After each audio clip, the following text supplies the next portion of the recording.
thought it was a video. I pressed pause. I was on tour trying to find some really deep websites. I was in a chat room where people normally shared links to deeper websites and weird pictures and videos, commonly illegal pornography. Some guy named Vintage XXX posted a link without describing what it was. I clicked on it and it took me to a black screen where a big video box eventually popped up with a play button. The video thumbnail was a dark room only lit by a TV screen. Out of curiosity, I clicked play and began to hear the sound of TV static in the background as lines of static slowly swam down the video screen. There was no seek bar on this video. Then I noticed something slowly begin to emerge from behind the wall. It was a figure dressed in all black with some kind of black mask on as well.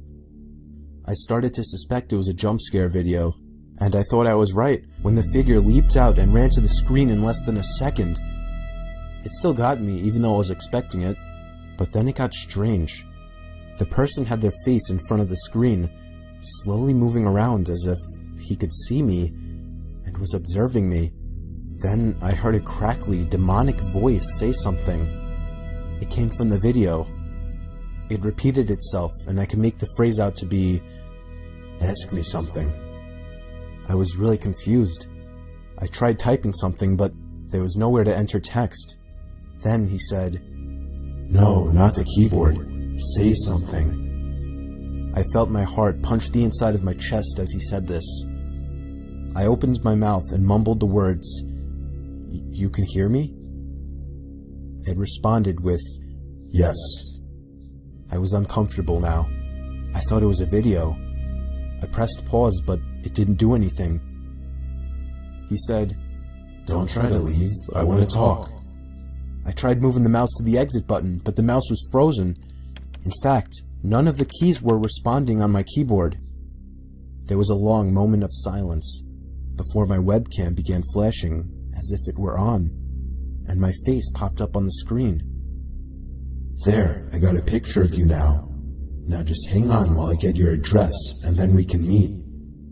I started to panic, smashing every key on the keyboard, spazzing the mouse, but it did nothing. I had my finger on the power button, but it also didn't do anything. The computer wouldn't turn off. The voice was saying crazy things like, "You're stuck here. I will find you. Don't even bother." I snatched the screwdriver sitting on my desk, unscrewed the 4 screws on the bottom of my laptop, and took out the battery. The computer finally turned off. I was gasping for air as if I just ran a marathon. My heart was pounding 5 times as fast as it should have. I have since left my laptop off after that, and have resorted to using my desktop as my main computer. I'm sure by now nothing will happen. He definitely didn't have enough time to get my address.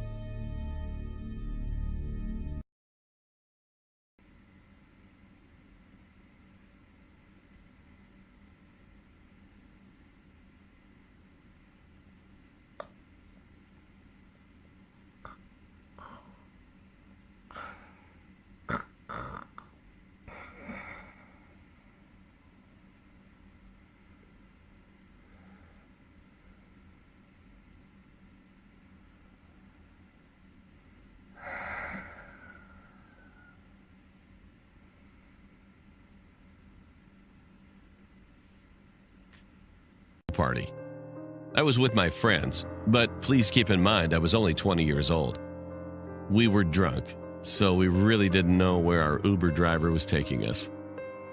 He took us through this road called Sonol in California, and everyone in the car knew this road had a very upsetting story behind it. We didn't care since we were all drunk and it was 3 a.m. We just wanted to go home.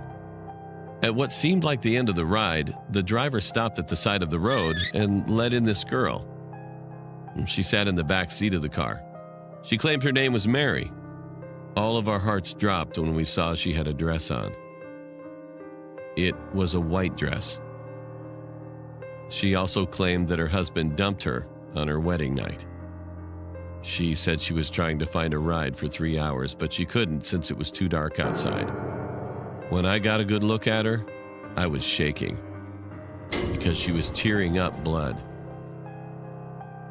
I whispered to my good friend Dominic. I told him about the Bloody Mary story. I told him that it took place on this very road and that the girl might be a ghost.